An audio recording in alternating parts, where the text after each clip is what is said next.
Content organization. By the end of this video, you will be able to understand the teacher software content organization, navigate the teacher software menus. Here's how the teacher software is organized. A course is composed of one or more modules. Each module is composed of the required units. The units contain tasks, which are the theory, exercises, and quizzes. Each course can have a list of students assigned to it.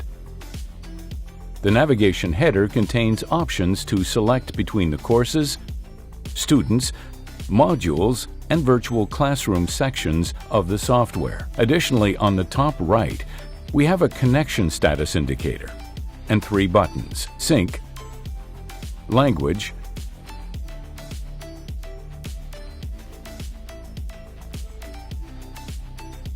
and Account and Settings.